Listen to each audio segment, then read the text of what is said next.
Di waktu otak manusia jernih dan bersih, tidak bercampur kesombongan dan tidak hanya percaya kekuatan diri sendiri yang kerap kali salah itu.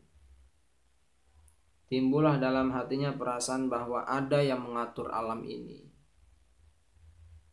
Pengakuan atas adanya yang mengatur alam adalah pengakuan asli manusia. Perasaan itu mesti timbul bila mana dia memperhatikan alam seisinya. Bertambah perhatiannya, bertambah terbuka hijabnya. Hijab yang tertutup adalah pada ilmu yang belum sampai, masih di tengah perjalanan. Setengah manusia yang sombong dicukupkannya saja perasaannya sehingga ilmu yang tanggung, dan setengahnya pula sudah terasa di hati sanubarinya bahwa memang ada yang menjadikan alam, tetapi tidak dinyatakannya perasaan itu lantaran kalau dia percaya dengan yang menjadikan, yang maha menjadikan, mesti dia disebut orang beragama. Sedang beragama itu menurut aturan sekarang adalah kolot. Memang ada yang menjadikan alam, tentang namanya itu adalah menurut perasaan sendiri-sendiri. Boleh dinamai yang menjadikan, boleh dinamai yang menyusun, ada yang menamai yang mengatur, yang menamai yang lebih berkuasa. Maka oleh agama, nama itu disimpulkan di dalam satu perkataan, yaitu Allah Subhanahu wa Ta'ala.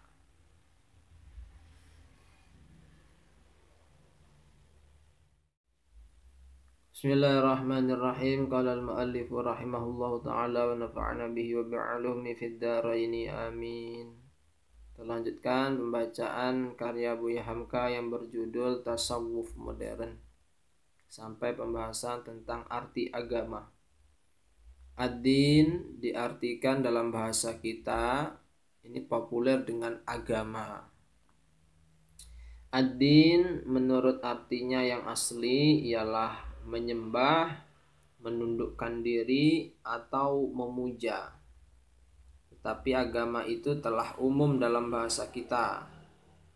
Jadi dibandingkan ad-din, istilah agama itu lebih populer tatkala kita membahas atau berbicara tentang istilah ad-din.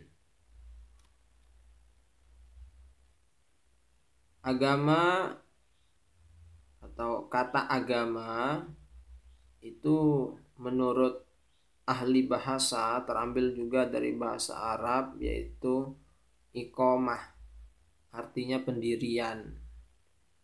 Dan pendapat yang lain dari bahasa Sanskerta yang artinya tidak, gama, benda.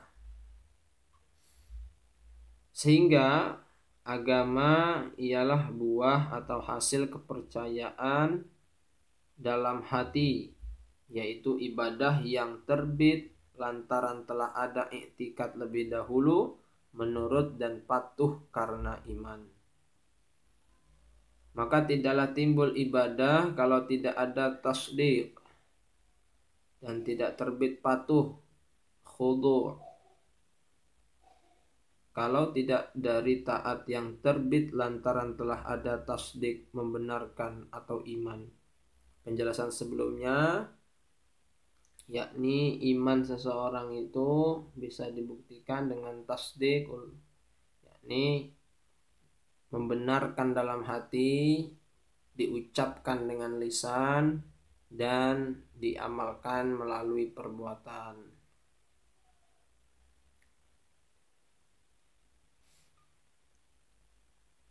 Sebab itulah kita katakan bahwa agama itu hasil, buah atau ujung dari i'tikad, tasdik, dan iman. Bertambah kuat iman, bertambah teguh agama. Bertambah tinggi keyakinan, ibadah bertambah bersih.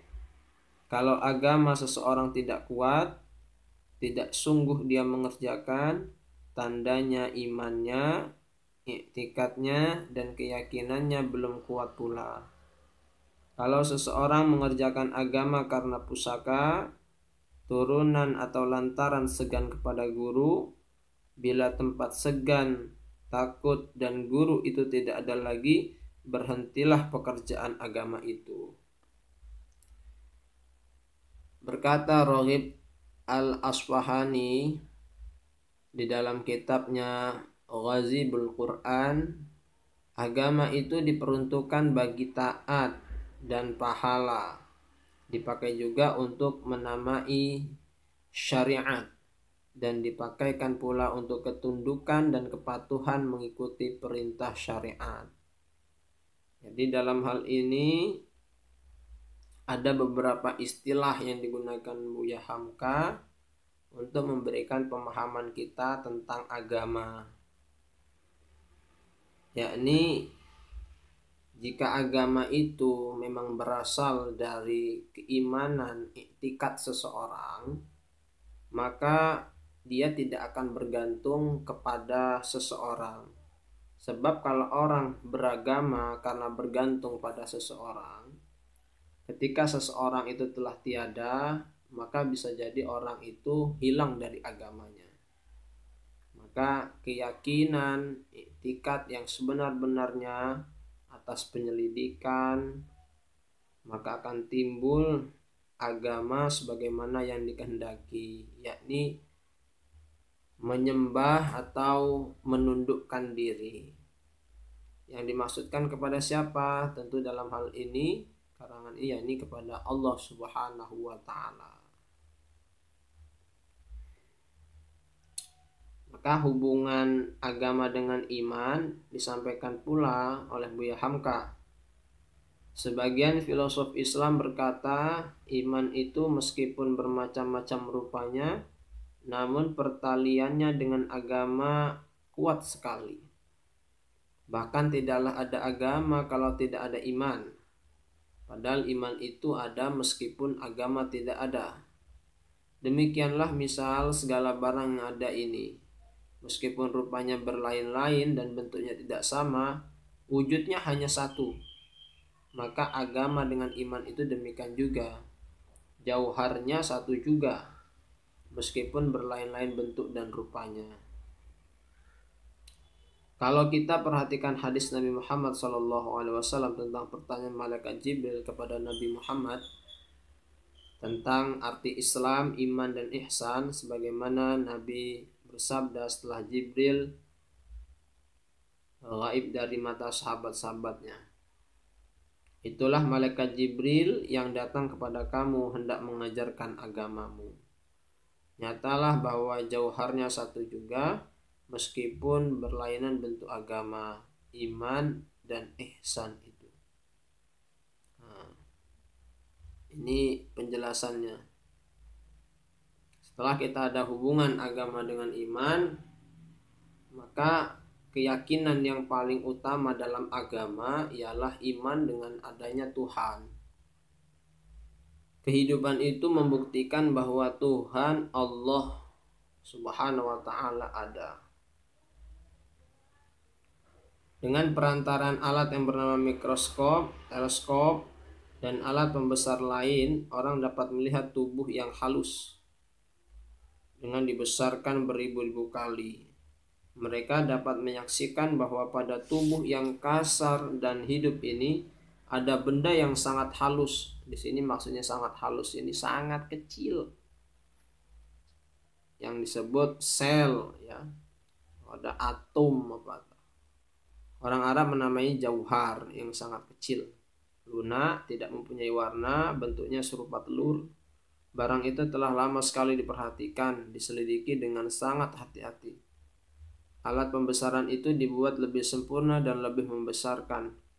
Kenyataan bahwa sel itu tidak mempunyai anggota, tidak mempunyai alat, rupa dan bentuknya sama saja, walau yang lekat pada manusia dan binatang atau yang lekat pada tumbuh-tumbuhan. Sejak dari yang ada pada ujung daun sampai kepada yang ada dalam otak manusia, orang telah melihat bahwa barang halus itu senantiasa bergerak, tidak berhenti walau sesaat. Dijalarinya juga bahan yang tidak hidup yang ada di sekelilingnya. sehingga lama-lama barang yang tidak hidup itu menaruh kehidupan pula. Kehidupan ajaib yang belum dapat diselami rahasianya oleh ilmu pengetahuan. Kemudian terjadilah beberapa tali yang keras, urat-urat atau tulang.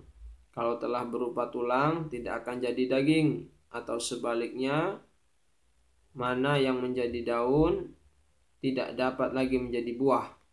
Mana yang teruntuk jadi bunga tidak akan jadi urat, dan seterusnya. Segala sifat yang terjadi itu berlain-lain bentuknya. Jadi daun, buah, daging, tulang, urat, dan jadi bunga. Padahal asalnya cuma dari bahan yang satu. Serupa saja pada asalnya, hanya satu, dan tidak pernah salah. Setelah segala tubuh itu dijadikannya, tidaklah dia berpisah daripadanya, tetapi tubuh itu sendiri telah menjadi beberapa bagian. Ada yang jadi daging, jadi tulang, jadi daun, atau jadi buah. Sehingga kelihatan bahwa bahan yang kecil-kecil tadi telah tersiar di seluruh tubuh. Sehingga meskipun diambil bagian yang terkecil dan dibagi sampai 50 kali, namun tubuh halus itu masih saja ada di sana. Ahli-ahli telah menetapkan bahwa bahan halus itu mempunyai kehidupan. Nah, timbul pertanyaan, dari manakah bahan halus itu memperoleh kehidupan? Mengapa dia bisa pula bergabung hidup dengan barang yang di sekelilingnya? Mengapa kemudian bahan halus itu bisa pula terbagi menjadi beberapa bagian yang sangat banyak? Tiap-tiap bagian yang datang kemudian itu kekuatannya sama juga dengan kekuatan bahan yang pertama. Mengapa pekerjaannya membuat daun, buah, daging, dan tulang itu selalu beres? Di sini mulai orang menggelengkan kepala, mulai mereka bertumbuh atau tertumbuk kepada suatu yang kuat, yaitu, ya kami belum tahu, kata Buya Hamka. Belum dapat diberi kepastian apakah artinya hidup itu. Hanya dipunyai oleh suatu bahan saja, karena kadang-kadang kelihatan bahwa hidup itu hanya barang yang datang berdiam dan lekas pergi dari bahan. Tetapi kadang-kadang tampak bahwa hidup itu sama terjadi dengan bahan. Di sini setelah segala yang halus-halus itu diselidiki, mulai timbul pertanyaan, terutama oleh orang yang bukan kepalang pintar, bahwasanya keajaiban itu, kejadian ajaib itu tentu tidak terjadi kebetulan saja dan mesti begitu saja. Bagaimana terjadinya dan siapa yang menjadikannya, atau dari mana datangnya hidup itu? Terjadi sendirinya kah, atau menjadikan dirinya sendiri? Ini pertanyaan bagi kita tentang apa yang ada di sekitar kita. Kan kalau kita ngaji tauhid, ya dulu itu ngaji tauhid, adanya sesuatu pasti ada yang menciptakan. Pulpen itu pasti ada yang menciptakan. Tidak mungkin dia ada dengan sendirinya, kecuali yang maha ada.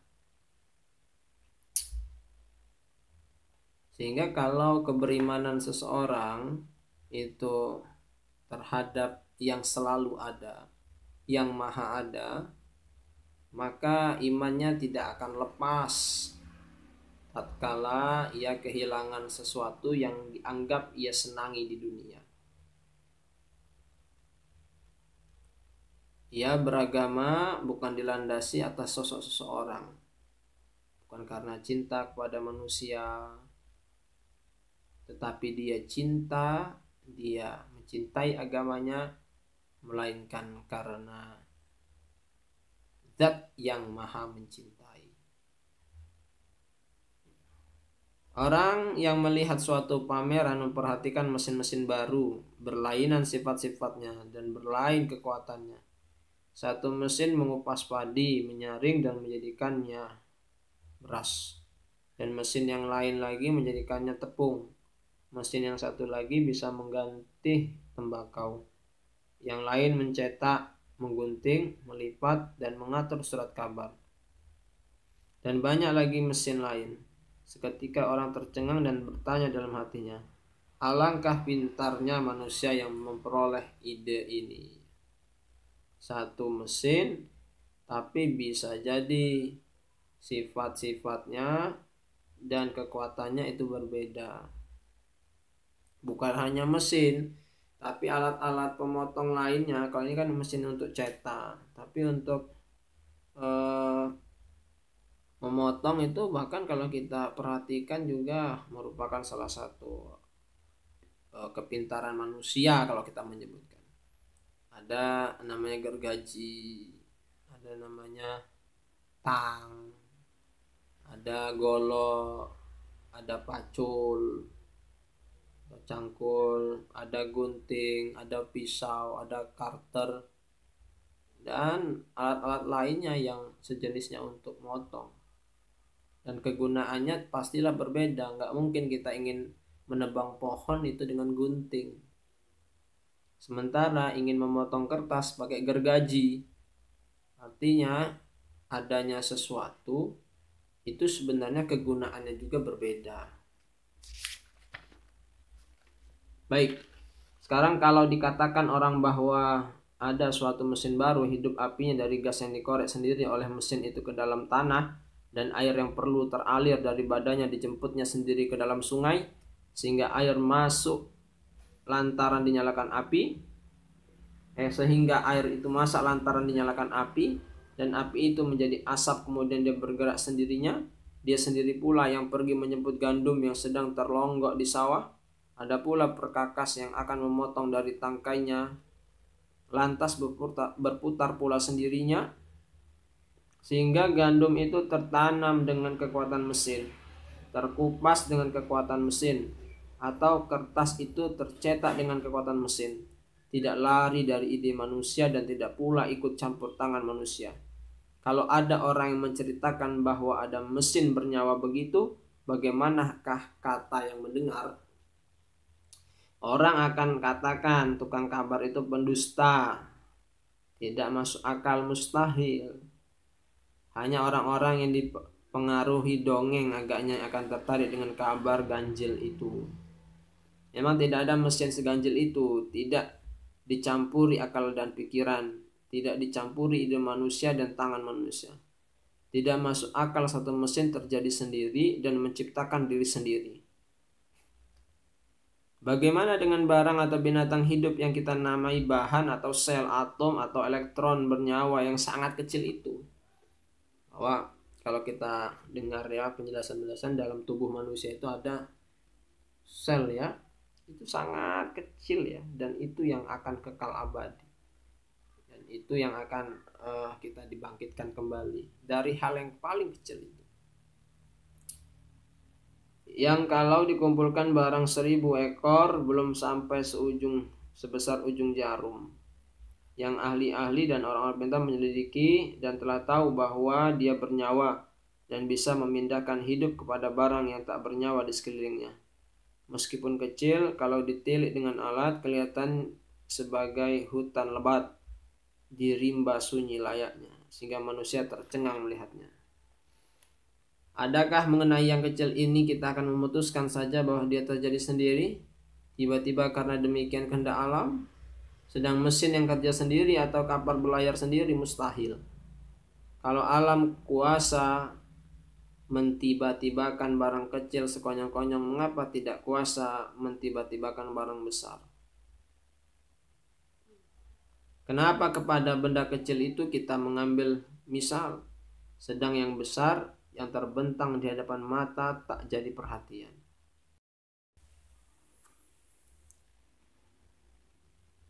Kenapa kepada benda kecil itu kita mengambil misal, sedang yang besar yang terbentang di hadapan mata tak jadi perhatian?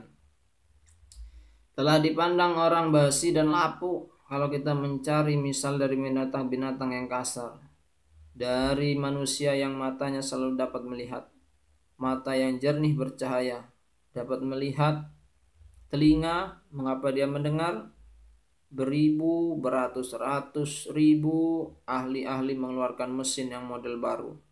Kalau diselidiki, mereka mengeluarkan itu bukan dari pikiran sendiri, tetapi segala pendapat itu telah begitu mestinya. Mereka hanya membuka rahasianya. Suruh bikinlah satu mata atau telinga. Mereka dapat meniru bentuk, tetapi tak kuasa membuat khasiatnya.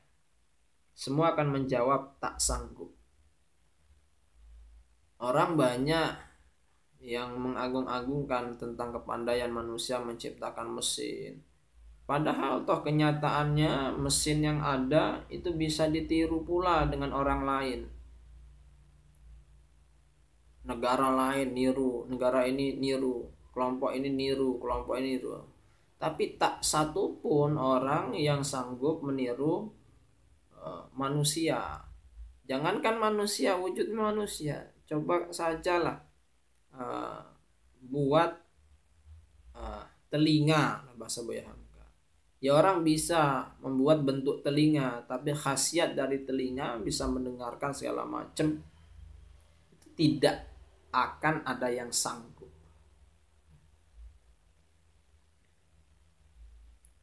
Maka kami tak kuasa. Tidak heran karena manusia hanya dapat mencari rahasia barang yang telah ada, tetapi tersembunyi. Mereka tidak kuasa membuat mata yang pandai melihat dan telinga yang pandai mendengar. Tidak bakal, mustahil manusia bisa menciptakan mata, bisa menciptakan telinga. Demikian juga tidak kuasa memutuskan bahwa atom dan sel kecil-kecil itu terjadi sendirinya. Kalau rahasia apa sebab mata melihat telah diketahui, tidak akan dapat meniru kalau rahasia apa sebab telinga mendengar dapat diketahui. Tetapi tidak dapat mencontoh telah diakui oleh manusia dan telah yakin bahwa ada yang mengatur dan menjadikan, yaitu kehendak tabiat, kehendak alam, dan lain-lain sebagainya. Apakah sebab tabiat dan alam itu sendiri? Langit dan bumi akan ditumbuhkan juga kepada kejadian tiba-tiba, kepada kebetulan. Ini Buya Hamka sebenarnya ingin membantah perkataan-perkataan orang sebagian kalangan yang menyebutkan bahwa alam ini jadi dengan sendirinya. Semua yang terjadi saat ini hanyalah kebetulan. Nah, Buya Hamka ingin menerangkan, menggugah perasaan orang. Lah kok bisa semua terjadi kebetulan? Sementara mesin yang ada di hadapan kita itu disebut ciptaan manusia. Ada yang menciptakan. Tidak semuanya itu, lebih-lebih yang tidak bisa ditiru oleh manusia itu pasti ada yang menciptakan. Segala sesuatu terjadi tiba-tiba dan tiba-tiba itu dijadikan oleh tiba-tiba pula. Maka timbul pertanyaan, mengapa rentetan tiba-tiba itu beraturan? Apakah teratur itu pun sesuatu yang tiba-tiba? Ada yang bilang ini tiba-tiba, kejadian bumi tiba-tiba, langit ini tiba-tiba. Segala ada yang di muka bumi ini semuanya terjadi tiba-tiba. Nah, lantas ada pertanyaan pemantik dari Buya. Mengapa rentetan tiba-tiba itu beraturan? Apakah teratur itu pun suatu yang tiba-tiba? Apakah sampai di sana ujungnya lari daripada Tuhan? Hai manusia, Allah membuat beberapa misal, contoh, hendaklah kamu dengarkan. Banyak perumpamaan yang Allah gambarkan dalam kitab suci Al-Quran. Sesungguhnya yang kamu seru selain dari Allah itu tidaklah kuasa membuat lalat, meskipun mereka berkongres untuk itu.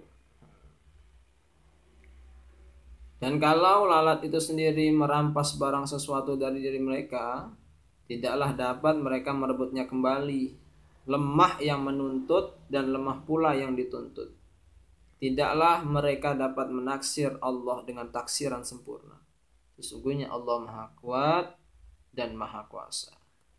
Simpul kata Buya Hamka, segala alam ini ada yang menjadikan. Kehidupan itu bukan terjadi dengan tiba-tiba, tetapi ada yang menjadikan. Perkataan itu bukan hanya buatan manusia, dibikin-bikin oleh pengarang agama, sebagaimana tuduhan sebagian ahli filsafat. tetapi memang sudah begitu jadinya. Memang sudah kebetulan dan dijadikan oleh Yang Maha menjadikan tiba-tiba.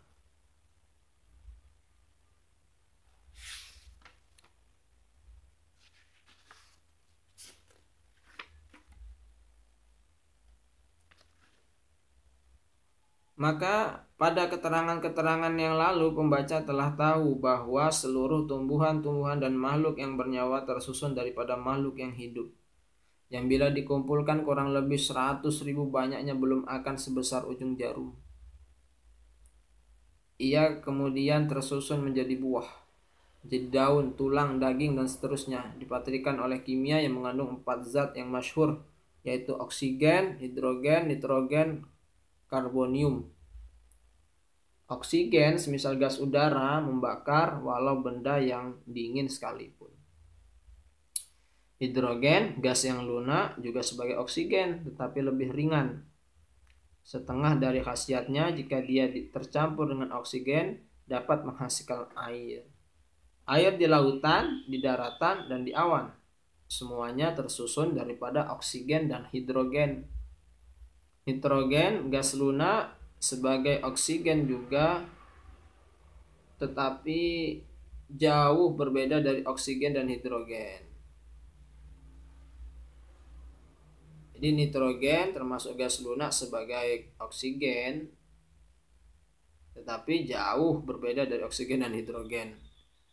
Kalau nitrogen berkumpul dengan oksigen, hasilnya zat kental yang keras pengaruhnya. Setengah daripadanya ialah nitrik, yaitu air perak yang bisa menarik perak dan barang-barang logam, dan bisa pula membunuh yang bernyawa dan tumbuh-tumbuhan. Kalau bersatu oksigen dengan hidrogen, pada pertemuan mula-mula timbullah air saja. Kalau beratus oksigen dan karbonium, timbullah suatu gas yang mengandung racun. Jika bersatu pula oksigen dengan nitrogen, timbullah zat cair yang bisa memakan barang yang dikenainya. Jika bersatu hidrogen dengan karbonium, timbul gas yang bisa membakar. Kalau berkumpul keempat sekaligus, timbullah suatu zat yang tersusun tetapi tidak bisa mengenai kehidupan. Kebanyakan membahayakan bagi kehidupan. Kita tidak ahli kimia, sebab itu cukup sedikit saja keterangan bagaimana khasiat zat mempertalikan di antara segala benda dan dalam alam ini. Sekarang timbul pertanyaan, siapakah agaknya yang sanggup membuat suatu aturan atau membuat khasiat yang lain dari begitu? Ini Buya Hamka hanya bercerita, ya. Beliau sendiri mengakui bahwa beliau tidak ahli kimia, hanya saja beliau menyampaikan khasiat-khasiat sebagaimana yang diketahui. Mengapa jika ini itu bercampur menghasilkan air? Zat A dengan zat B bercampur menghasilkan air keras. Siapakah yang sanggup di antara ahli-ahli itu membuat aturan lain supaya timbul satu zat yang berlain dari khasiat yang terjadi sejak percampuran itu? Siapakah yang memberi kekuatan kepada benda kecil itu sehingga pada tumbuh-tumbuhan dia menjadikan tumbuh-tumbuhan, pada ikan menjadikan ikan, di burung menjadi burung, dan di manusia menjadi manusia?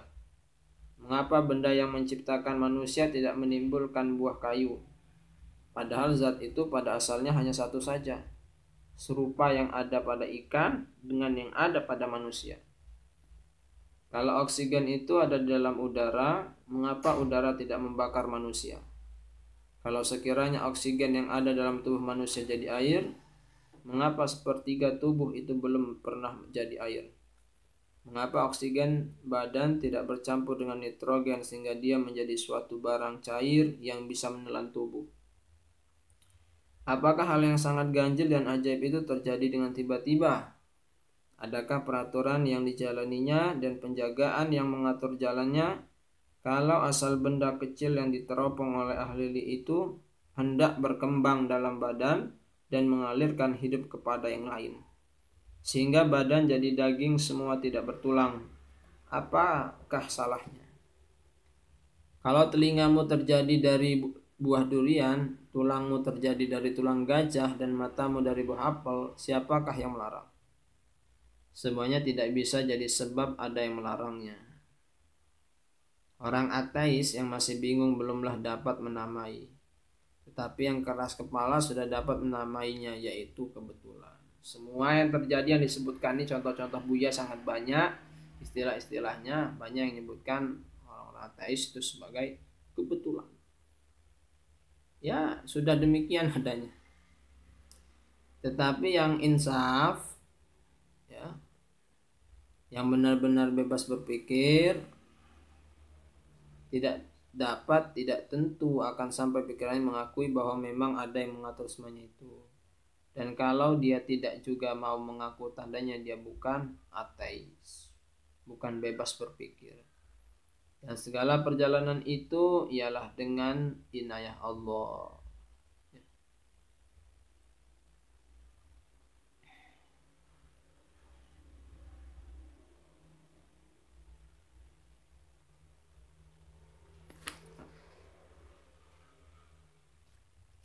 Maka apa yang dimaksud dengan inayah Allah dalam hal ini? Orang yang memeluk agama ada pula yang ragu. Mereka mengatakan Allah hanya berkuasa mengatur barang yang besar saja, mengatur bumi, langit, bintang-bintang, dan alam besar sisinya. Adapun yang halus-halus itu tidak diatur oleh Allah. Halus-halus dalam arti yang kecil, bagian kecil. Kalau inayah ilahi itu hanya mengatur yang besar-besar saja, sebagaimana persangkaan mereka, tentu akan kacau alam ini. Sebab mengatur hidup terserah saja kepada kehendak benda kecil itu.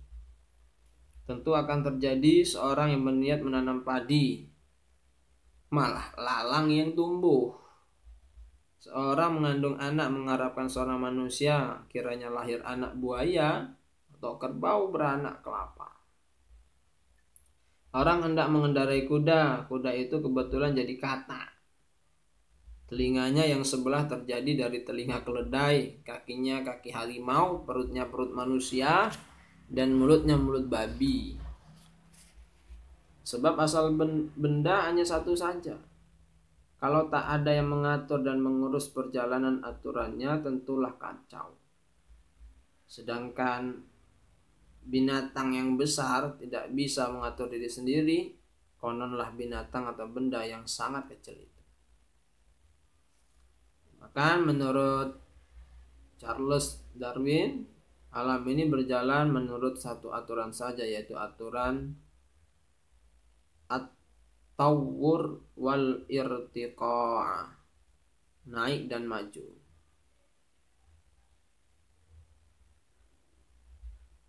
At-tatawwur wal irtiqa'. Sebab itu sebelum ada jenis gajah yang macam sekarang, telah ada lebih dahulu sejenis gajah di zaman purbakala yang bernama Mammut, yang ditakdirkan kejadiannya menyesuaikan dengan hawa udara dan tanah yang ada di sekeliling hidupnya semasa itu. Gajah itu telah terdapat tulang-tulang atau fosilnya di Siberia, meskipun telah beribu-ribu tahun terbenam dalam lapisan es. Demikian pula manusia, sebelum ada jenis manusia yang sekarang, telah ada jenis manusia purbakala yang belum berakal cukup sebagaimana manusia sekarang, tetapi dekat kepada tabiat monyet.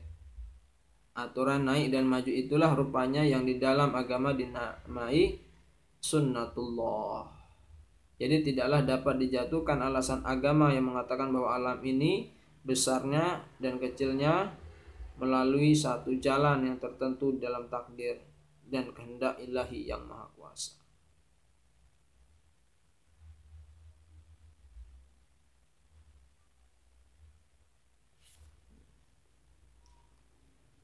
Maka di waktu otak manusia jernih dan bersih, tidak bercampur kesombongan dan tidak hanya percaya kekuatan diri sendiri yang kerap kali salah itu, timbullah dalam hatinya perasaan bahwa ada yang mengatur alam ini. Pengakuan atas adanya yang mengatur alam adalah pengakuan asli manusia. Perasaan itu mesti timbul bila mana dia memperhatikan alam seisinya. Bertambah perhatiannya, bertambah terbuka hijabnya. Hijab yang tertutup adalah pada ilmu yang belum sampai, masih di tengah perjalanan. Setengah manusia yang sombong dicukupkannya saja perasaannya sehingga ilmu yang tanggung, dan setengahnya pula sudah terasa di hati sanubarinya bahwa memang ada yang menjadikan alam, tetapi tidak dinyatakannya perasaan itu lantaran kalau dia percaya dengan yang menjadikan, yang maha menjadikan, mesti dia disebut orang beragama. Sedang beragama itu menurut aturan sekarang adalah kolot. Memang ada yang menjadikan alam, tentang namanya itu adalah menurut perasaan sendiri-sendiri. Boleh dinamai yang menjadikan, boleh dinamai yang menyusun, ada yang menamai yang mengatur, yang menamai yang lebih berkuasa. Maka oleh agama, nama itu disimpulkan di dalam satu perkataan, yaitu Allah Subhanahu wa ta'ala.